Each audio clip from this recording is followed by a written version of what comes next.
আসসালামু আলাইকুম ওয়া রাহমাতুল্লাহি ওয়া বারাকাতুহু।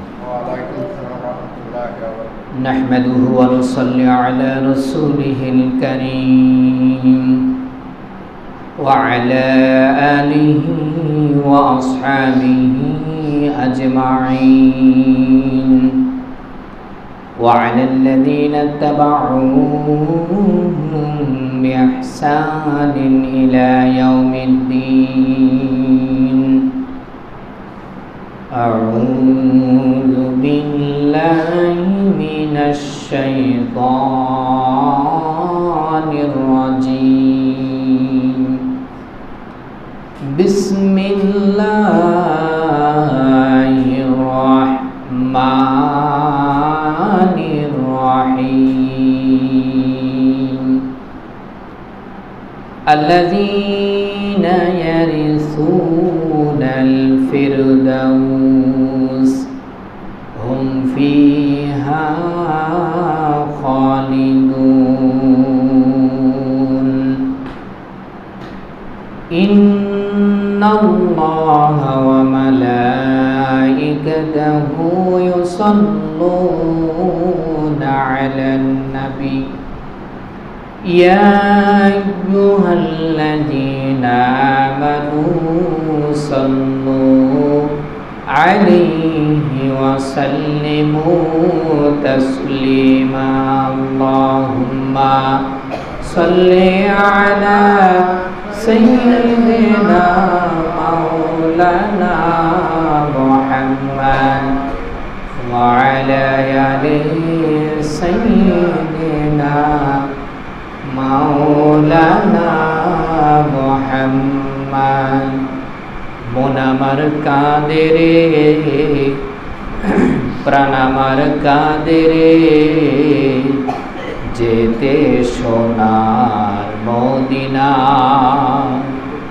মন আমার কাঁদে রে, প্রাণ আমার কাঁদে রে, যেতে সোনার মদিনা। যে মদিনা ধন্য হলো পেতম ঠিকানা। আল্লাহুম্মা সাল্লি আলা সাইয়্যিদিনা মাওলানা মুহাম্মদ ওয়া আলা আলি সাইয়্যিদিনা মাওলানা মুহাম্মদ। আলহামদুলিল্লাহ, সমস্ত প্রশংসা রব্বে কারিমের প্রতি, যিনি এখনো পর্যন্ত আমাদেরকে হায়াতে তৈয়বা সিফাতে কুল্লিয়া দান করেছেন। সেজন্য আসুন সর্বপ্রথম রব্বে কারিমের প্রতি শুকরিয়া আদায় করি। সকলে জবান ছেড়ে বলি আলহামদুলিল্লাহ। অগণিত দুরূদ ও সালাম বর্ষিত হোক আমার আপনার প্রাণপ্রিয় নবী, যিনি কঠিন কিয়ামতের দিনে আমাদের পক্ষে আল্লাহ সুবহানাহু ওয়া তাআলার নিকটে সুপারিশ করবেন। সে নবীর প্রতি, নবীর উম্মত হয়ে মহব্বতের সুরে বলি সাল্লাল্লাহু আলাইহি ওয়াসাল্লাম। সম্মানিত প্রিয় মুসল্লিগণ, আপনারা সকলে কেমন আছেন? কোরআনুল কারীম থেকে একটি মাত্র আয়াত তেলাওয়াত করেছি। 23 নম্বর সূরা সূরাতুল মুমিনুনের 11 নম্বর আয়াত। আসুন আজকে যে বিষয়ে আমি আলোচনা করব তা হলো জান্নাতুল ফিরদাউসের উত্তরাধিকারী হবে কারা এবং তাদের বৈশিষ্ট্যগুলো কি কি বৈশিষ্ট্য অর্জন করলে জান্নাতের উত্তরাধিকারী হওয়া যাবে সে সম্পর্কে কোরআনুল কারীম থেকে আমরা আলোচনা শুনব। কোরআনুল কারীম আমাদের জন্য গাইডলাইন, আমাদের জন্য হেদায়েত, আমাদের জন্য রহমত। সুবহানাল্লাহ বলবেন না? প্রিয় মুসল্লিগণ, লক্ষ্য করুন, আল্লাহ রাব্বুল আলামিন কোরআনুল কারীমে বলেন হাযা বায়ানুল লিন-নাসি ওয়া হুদাও ওয়া মাউইযাতুন লিল মুত্তাকিন।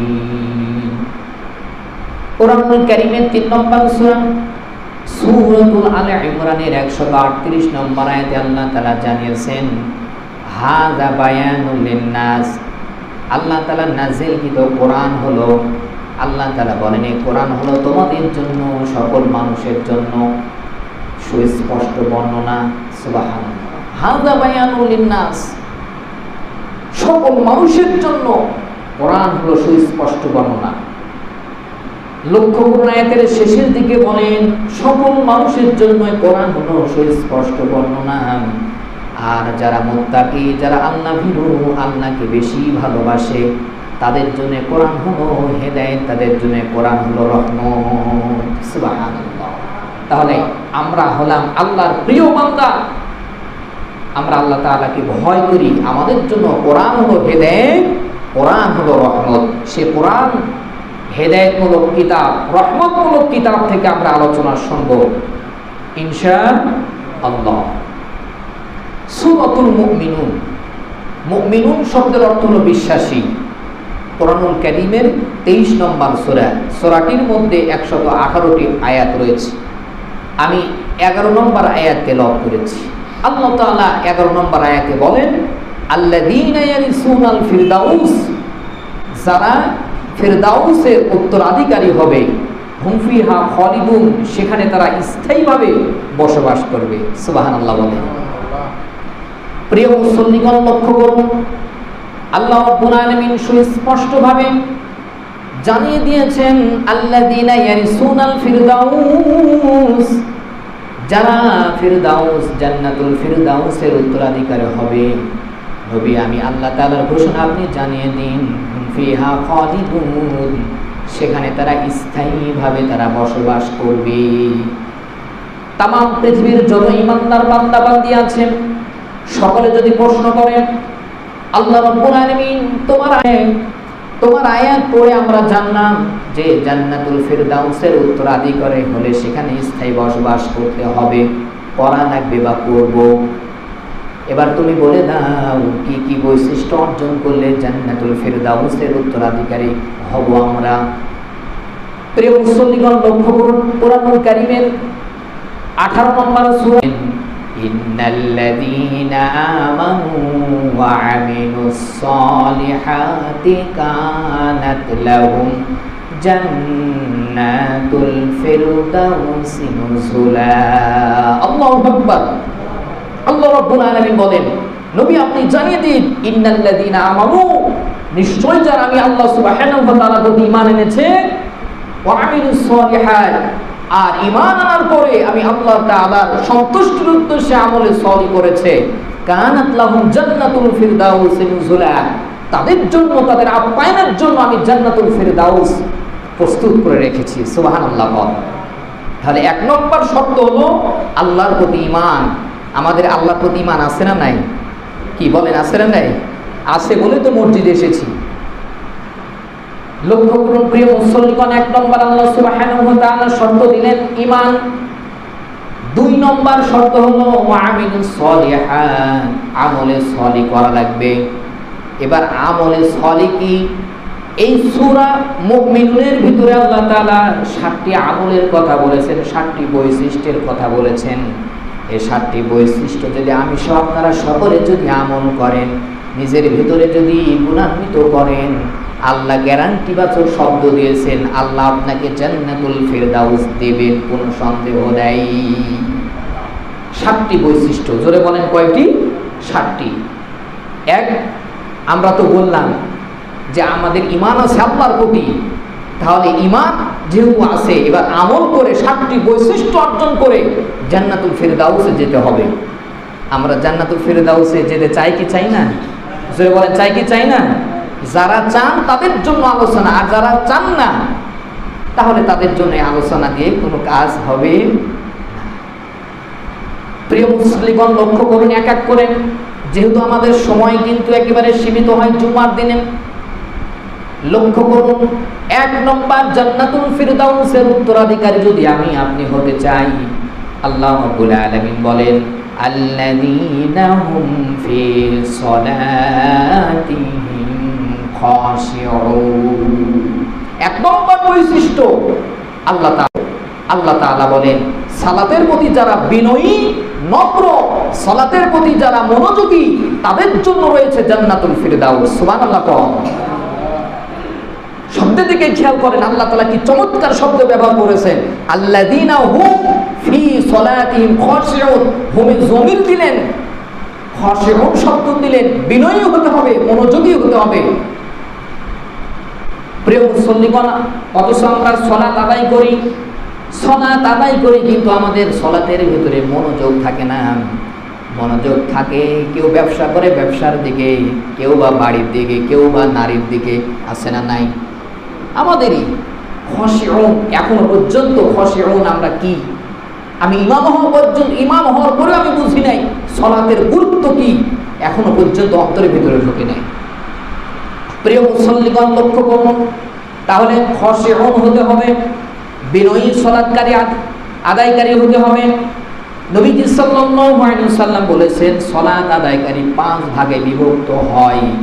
2 ভাগ সালাত আদায় করার পরেও জাহান্নামের শাস্তি ভোগ করে, আর 3 ভাগ আল্লাহ তাআলা ওই 3 ভাগদেরকে মাফ করে দেন। আসুন, আমরা কোন ভাগের ভিতরে পড়ে গিয়েছি? 1 নম্বর, সালাত আদায়কারী হচ্ছে মুআক্কাফ। মুআক্কাফ হচ্ছে সালাতের যে সমস্ত শর্তগুলি আছে। অনেকে আমরা সালাত আদায় করি, কিন্তু সালাতের আরকাম আহকাম কি, শর্তগুলো কি, অনেকে আমরা জানি না। এগুলো জানি না। রাসূল বলেছেন, এই মুআক্কাফ, এই সালাত আদায়কারীদেরকে আল্লাহ তাআলা শাস্তি দেবেন, কারণ তারা সালাত আদায় করে কিন্তু সালাতের শর্তগুলি তারা আদায় করে না। 2 নম্বর হচ্ছে মুহাসাব। এই প্রকার সালাত আদায়কারীকে আল্লাহ তাআলা ধমক দিবেন, কি তোমরা কি সালাত নিয়ে এসেছো? নবীজি বলেছেন, এরা সালাত আদায় করে, সালাতের কিছু শর্ত পালন করে, কিন্তু সালাতের শুরু থেকে শেষ পর্যন্ত কি পড়ে সে নিজে পর্যন্ত জানে না। আমরাই পড়ে আছি, কথা বলে ঠিক কিনা? শুরু থেকে শেষ পর্যন্ত কি আমরা কিছুই বুঝি না, মনোযোগ থাকে না সালাতের প্রতি। 3 নম্বর, নবীজি বলেছেন মুকাফফার আনহু। এই প্রকার সালাত আদায়কারীদেরকে আল্লাহ তাআলা তার সালাতের বিনিময়ে মাফ করে দিবেন। যদি বলি সুবহানাল্লাহ। নবীজি বলেছেন, তার কারণ হলো সালাতের শর্তগুলো সে পালন করে, কিন্তু যখন মনোযোগ অন্যদিকে চলে যায় আবার সালাতের ভেতরে মনোযোগ নিয়ে আসে। এইভাবে করে সে সালাত আদায় করে। আল্লাহ রাব্বুল আলামিন এই প্রকার সালাত আদায়কারীদেরকে সালাতের বিনিময়ে তাদেরকে মাফ করে দিবেন। সুবহানাল্লাহ। মুকাফফার আনহু, আমাদের মনোযোগ অন্যদিকে যদি চলে যায় আবার মনোযোগ সালাতের ভিতরে নিয়ে আসতে হবে। আর সালাতের শর্তগুলি তারা জানে এবং পালন করার চেষ্টা করে। 4 নম্বর হচ্ছে মুসাব, সালাতের বিনিময়ে আল্লাহ তাআলা সওয়াব দান করবেন। 5 নম্বর হচ্ছে মুকাররাফ। 5 নম্বর হচ্ছে মুকাররাফ, আল্লাহ তাআলার নৈকট্য অর্জন করে। রাসূল সাল্লাল্লাহু আলাইহি ওয়াসাল্লাম, সাহাবায়ে কেরামরা সালাত আদায় করেছেন, সালাতের ভিতরে এমন মনোযোগী তারা হয়ে গিয়েছেন, আল্লাহ তাআলার একেবারে কাছাকাছি তারা চলে গিয়েছেন। সুবহানাল্লাহ। আমরা ঐতিহাসিক ইতিহাস জানি, হযরত আলী রাদিয়াল্লাহু তাআলা আনহুর ভিতর কি শরীরের ভিতরে তীর ঢুকে গিয়েছিল। নবীজি বললেন, যখন সে সালাতে দাঁড়াবে তখন তোমরা তার তীরটা বের করে শরীর থেকে। সুবহানাল্লাহ। কারণ সে যখন সালাত আদায় করে, সালাতের আল্লাহ তাআলার কাছে একবার নৈকট্য, একবার কাছাকাছি সে চলে যায়। সুবহানাল্লাহ। আর আমরা সালাত আদায় করি, আবার অনেকে মোবাইলে কথা পর্যন্ত বলে, আছে না নাই? আমি এক জায়গায় সালাত আদায় করলাম, পাশে একজন মোবাইল করেছে, মোবাইল থেকে ওখান থেকে দাঁড়িয়ে বলতেছে আমি এখন সালাত আদায় করছি। নাউজুবিল্লাহ। আমি যে আহারে কি অবস্থা, মোবাইল দিয়েছে, এখন মোবাইল দিতেই আছে, শেষ পর্যন্ত মোবাইল ধরে কোথায় আমি সালাত আদায় করতেছি। 12 রকম দিস, কি আশ্চর্য। তাহলে আমরা জান্নাতুল ফিরদাউসের উত্তরাধিকারী যদি হতে চাই, 1 নম্বর বৈশিষ্ট্য হলো সালাতের প্রতি বিনয়ী হওয়া লাগবে, নম্র হওয়া লাগবে, মনোযোগী হওয়া লাগবে। এবার 2 নম্বর আল্লাহ তাআলা বলেন, জান্নাতুল ফিরদাউসের যদি উত্তরাধিকারী হতে চাও, 2 নম্বর বৈশিষ্ট্য হলো ওয়াল্লাযীনা হুম আনিল লাহবি মুরিদুন। অনার্থ কথা কর্ম থেকে নিজেকে বিরত রাখা লাগবে। অনার্থ যে কথা তাফসিরে আহসানুল বায়ানের ভিতরে আছে, যে কথা, যে কাজ দিনও শেষ করে দুনিয়াও শেষ করে, ওই সমস্ত কথা কাজ থেকে নিজেকে বিরত রাখা লাগবে। কথা কি বুঝে এসেছে? এর আয়াত কিন্তু আমরা যারা যুবক আছি এর আয়াতের ব্যাখ্যা কিন্তু আমরা এখন বুঝবো না। কেন বুঝবো না? কারণ যৌবনের এখন কি আছে? যৌবনের এখন তেজ আছে, এখন আমরা এই আয়াতের ব্যাখ্যা বুঝবো না। অনার্থক কথা কি? মোবাইলে চার্জ শেষ হয়ে যায়, কথা বলতেই থাকে অমুকের সাথে, আছে না নাই? বলেন আছে না নাই? এটা অনার্থক, দিনও শেষ করে দুনিয়াও শেষ করে। বিশ্বাস করুন, তিনটি জিনিস মানুষকে ধ্বংস করে দেয়। 1 নম্বর ক্ষমতা, 2 নম্বর টাকা পয়সা, 3 নম্বর হলো নারী। এই অনার্থক অনেক যুবক ভাইয়েরা মোবাইলে টাকা তুলে অনার্থক কথা বলতেই থাকে, আছে না নাই? বলেন আছে না নাই? এই সমস্ত অনার্থক কাজ থেকে, যাত্রা গান থেকে, ডিজে গান থেকে নিজেকে বিরত রাখা লাগবে, তাহলেই জান্নাতুল ফেরদাউসের উত্তরাধিকারী হতে পারবে। প্রিয় মুসল্লিগণ, লক্ষ্য করুন, তাহলে অনার্থক কর্ম এবং কথা থেকে আমাদেরকে বিরত থাকা লাগবে। 3 নাম্বার বৈশিষ্ট্য হলো আল্লাহ তাআলা বলেন, আল্লাযীনা হুম লিযাকাতি ফাঈলুন। 3 নম্বর জান্নাতুল ফিরদাউসের উত্তরাধিকারী তারাই হবে যারা যাকাত দানে সক্রিয়। যাকাত শব্দটা কিন্তু ব্যাপক শব্দ। আজকে অনেক মানুষের কাছে যাকাত হয়েছে জরিমানা, কিন্তু জান্নাতুল ফিরদাউসের উত্তরাধিকারী যারা হবে, আল্লাহ তাআলা বলেন নিসাব পরিমাণ সম্পদের মালিক হলে সঙ্গে সঙ্গে তারা যাকাত প্রদান করবে। আজ যদি এই বাজু খলসি গ্রামে যে সমস্ত ধনী ব্যক্তিরা আছে, বাংলাদেশে যত ধনী আছে আমি জরিপ করেছি, আমি মাঝে মাঝে সমস্ত বিষয় নিয়ে অ্যানালাইসিস করি, গবেষণা করি। বিশেষ করে আমাদের গ্রামে যে সমস্ত ধনী ব্যক্তিরা রয়েছে, যাকাত কি জিনিস, যাকাত কিভাবে দিতে হবে, যাকাতের বিষয় যদি অন্তরের ভিতরে গেঁথে যেত, বাজু খলসি সাজিপাড়া এই গ্রামে কোনো অসহায় দরিদ্র থাকতো না। কথা বলেন ঠিক না? ঠিক। অথচ যাকাত ফরজ হয়ে গেছে সে জানেই না, আবার যাকাত চেতে গেলে অনেকে আবার রাগ করে। কথা বলেন ঠিক কিনা ভাই? না কি আমার কথা কি আপনাদের বুঝতে কি কষ্ট হচ্ছে? বুঝতে কষ্ট হচ্ছে? একজন দার্শনিক এক এলাকায় ভ্রমণ করতে যাবেন। যে এলাকায় তিনি যাবেন মাঝখানে একটা নদী আছে, নদী পার হতে হবে। দার্শনিক তখন ভ্রমণ করার জন্য তিনি বের হয়েছেন, এলাকায় যাবেন ভ্রমণ করতে। মাঝখানে নদী পার হবেন, এক নৌকাতে করে যাচ্ছেন, নৌকাতে কেউ নাই, শুধুমাত্র মাঝি আছে। দার্শনিক এখন চিন্তা করলেন, দার্শনিক মানুষ তো খালি প্রশ্ন করতে থাকে যারা দার্শনিক, এখন প্রশ্ন করবে কাকে? তখন মাঝিকে বলতেছে, ভাই আপনি কি ভূগোল বুঝেন? মাঝি বলতেছে, স্যার আপনি কি বলেন স্যার, আমি গরিব মানুষ, ভূগোল কিভাবে খাবো আর কিভাবে চিনব? এখন দার্শনিক বলতেছে, আরে ভাই ভূগোল কেউ কি খায় নাকি? তোমার জীবন তো সারে নাই মিছা। মাঝি বলতে, স্যার হতেও পারে।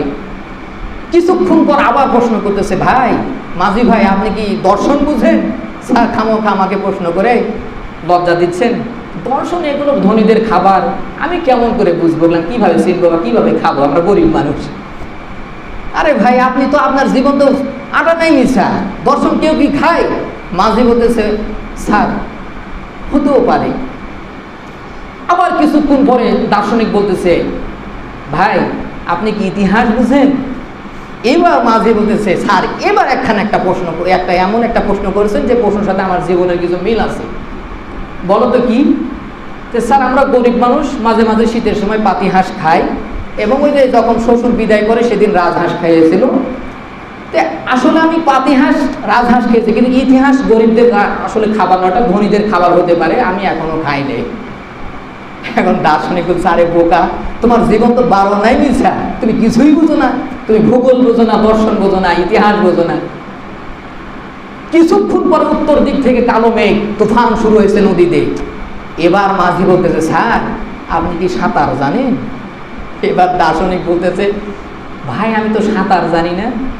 এবার মাঝি বলতে, স্যার আমি 3 সাবজেক্টে ফেল করে আমি 12 আনা আমার শেষ, 4 আনা দিয়ে আমি কিনারায় উঠবো, আর আপনার জীবন তো 16 আনাই শেষ, আপনি সাঁতার জানেন না। কথা বলেন ঠিক কিনা? আপনি তো সাঁতার জানেন না। আমি যেগুলো কথা বলতেছি একটু মাঝির মতো হলো, 4 আনা যদি বুঝতে পারেন, 4 আনা দিয়ে জান্নাতুল ফিরদাউস আপনি যেতে পারেন, যদি একটু শুনেন। আর যদি না শুনেন, না বুঝেন, তাহলে ওই দার্শনিকের মতো 16 আনায় মিশা হয়ে যাবে। কথা বলেন ঠিক না? ঠিক। আমার ভাইরা লক্ষ্য করুন, জান্নাতুল ফিরদাউসের উত্তরাধিকারী যদি হতে চাই, 3 নম্বর বৈশিষ্ট্য হলো যাকাত প্রদান করতে হবে। এবার 4 নম্বরে আল্লাহ তাআলা বলেন ওয়াল্লাযীনা হুম লিফুরুজিহিম হাফিজুন। 4 নম্বর বৈশিষ্ট্য হলো জান্নাতুল ফিরদাউসের যদি উত্তরাধিকারী হতে চান, লজ্জা স্থানের হেফাজত করা লাগবে। লজ্জা স্থানের হেফাজত করা লাগবে। আমরা কিন্তু এমন এক কঠিন পরিস্থিতিতে বসবাস করছি, লজ্জা স্থানের হেফাজত করা বড় কঠিন হয়ে গিয়েছে, ঠিক কিনা চাচা? একেবারে কঠিন পরিস্থিতিতে আমরা পড়ে গিয়েছি। নিজের যৌবনের হেফাজত করা বড় কঠিন হয়ে গিয়েছে, কঠিন হয়ে গিয়েছে। লজ্জা স্থানের হেফাজত করা লাগবে। জেনা থেকে নিজেকে বিরত রাখা। চোখের জেনা, হাতের জেনা, অন্তরের জেনা হতেছে, আমাদের কিছুই মনে হচ্ছে না, অথচ জেনার শাস্তি বড় কঠিন। আপনাদের সম্মুখে একটা ঘটনা বলি, জেনা যে বড় কঠিন। হযরত ওমর রাদিয়াল্লাহু তাআলা আনহু জামানার ঘটনা। 3 জন যুবক মিলে, লম্বা ঘটনা, 3 জন যুবক মিলে একজন নারীর সাথে জেনা করেছে। কয়জন যুবক? জোরে বলেন, কয়জন যুবক? 3 জন যুবক। 3 জন যুবক মিলে একজন নারীর সাথে জেনা করেছেন। লম্বা ঘটনা।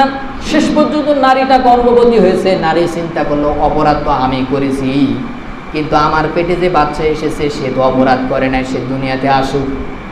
দুনিয়াতে ছোট্ট বাচ্চা প্রসব হলো। প্রসব হওয়ার পরে দুনিয়াতে ছোট্ট বাচ্চা আসলো। নারী কিন্তু স্থির থাকতে পারে না, বারবার তার সম্মুখে একটি আয়াত ভাসতেছে। আল্লাহ তাআলা বলেন উতুল্লিম বাদা যালিকা সালিম। যারা বদমেজাজি, জারজ, এরা বড় হয়ে কোরআনের পক্ষে বিপক্ষে, পক্ষে না বরং বিপক্ষে তারা অবস্থান নেবে। জোরে বলি নাউজুবিল্লাহ। পৃথিবীতে যে সমস্ত জারজ, বদমেজাজি ব্যক্তি যারা রয়েছে, উতুল্লিম বাদা যালিকা সালিম, এতে তাফসীর কারক লিখেছেন তারা স্পষ্ট জারজ সন্তান। কথা বলেন ঠিক না বে ঠিক? জন্মের তাদের কোনো ঠিক নাই। মহিলা চিন্তা করলাম, এ সন্তানকে যদি আমি বাঁচিয়ে রাখি, বড় হয়ে সে কোরআনের বিপক্ষে অবস্থান নেবেন। না না না, তাকে বাঁচিয়ে রাখা যাবে না। শেষ পর্যন্ত মহিলা তাকে হত্যা করে ফেললো। হত্যা করার পরেও সে স্থির থাকতে পারে না। কোরআনুল কারীমের একটা আয়াত তার সম্মুখে ভাসতেছে। আল্লাহ তাআলা বলেন ইয়া আইয়ুহাল্লাযীনা আমানু কুতিবা আলাইকুমুল কিসাসু ফিল কতলা ইলা আখির আয়াত। বারবার আয়াত ভাসতেছে হত্যার পরিবর্তে হত্যা। আমি তো অপরাধ করে ফেলেছি। শেষ পর্যন্ত তিনি চিন্তা করলেন, এই ছোট্ট বাচ্চাকে আমি হত্যা করেছি, যেখানে সেখানে যদি আমি ফেলে দিই তাহলে তো আমার বিচার হবে না। আর আমি যদি দুনিয়াতে বিচার করে যেতে না পারি, পরকালে কঠিন শাস্তি আমি ভোগ করতে পারবো না। ওই ছোট্ট বাচ্চাকে খলিফাতুল মুমিনিন হযরত ওমর রাদিয়াল্লাহু তাআলা আনহু দরজার সম্মুখে রেখে দিলেন। হযরত ওমর রাদিয়াল্লাহু তাআলা আনহু রাষ্ট্রের সমস্ত কাজকর্ম করে তিনি বাড়িতে আসতেছেন। তিনি লক্ষ্য করলেন তার দরজার সম্মুখে ছোট্ট বাচ্চার লাশ কে যেন ফেলে দিয়ে চলে গেছে। জোরে বলি নাউজুবিল্লাহ। ওমর রাদিয়াল্লাহু তাআলা চিন্তা করলেন, আমি হলাম খলিফাতুল মুমিনিন, দেশের প্রেসিডেন্ট, আর আমার বাড়ির সম্মুখে ছোট্ট একটি বাচ্চাকে হত্যা করলো কে? এর বিচার না করা পর্যন্ত আমি 1 গ্লাস পানি পর্যন্ত খাবো না। কিরকম বিচারক তিনি ছিলেন চিন্তা করেছেন? লম্বা ঘটনা। তিনি গোয়েন্দা বিভাগ সেট করলেন। 3 দিন হয়ে গেল। মহিলার বাড়িটা ছিল পাহাড়ি অঞ্চলে, অনেক দূরে বাড়ি ছিল, কোনো খোঁজ খবর পাই নাই। 3 দিন পরে ওই নারী এসে সমস্ত বৃত্তান্ত ঘটনাগুলো তিনি বর্ণনা করলেন।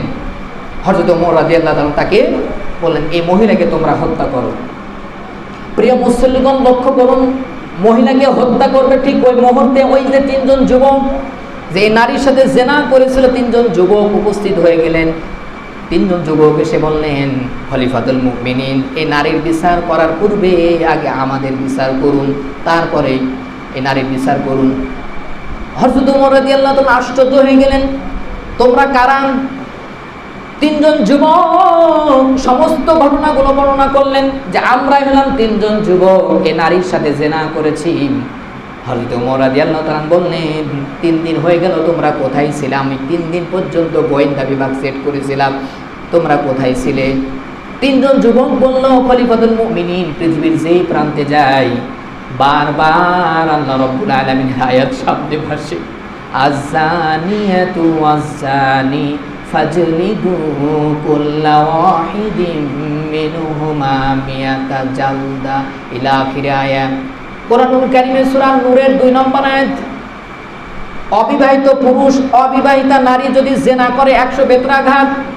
খলিফাতুল মুমিনিন নফসের ধোঁকায় পড়ে, যৌবনের তাড়নায় পড়ে আমরা জিনা করে ফেলেছি, কিন্তু বারবার এই আয়াত আসতেছে, দুনিয়াতে যদি জিনার শাস্তি যদি ভোগ না করে যাই, পরকালে কঠিন শাস্তি ভোগ করা লাগবে। চিন্তা করেছেন তারা কিরকম জিনাকে, জিনার শাস্তিকে কিভাবে ভয় করত? শেষ পর্যন্ত তাদেরকে শাস্তি দিল, দুনিয়াতে তারা শাস্তি ভোগ করলো। ও যুবক ভাইরা, আজকে আমরা লজ্জাস্থানের হেফাজত যদি আমরা করি, জান্নাতুল ফেরদাউসের উত্তরাধিকারী হব। আর যদি আল্লাহর ভয় যদি ভিতরে না থাকে, আমরা যদি এই গুনার সাথে লিপ্ত থাকি, তাহলে কঠিন শাস্তি আমার আপনার জন্য অপেক্ষা করছে।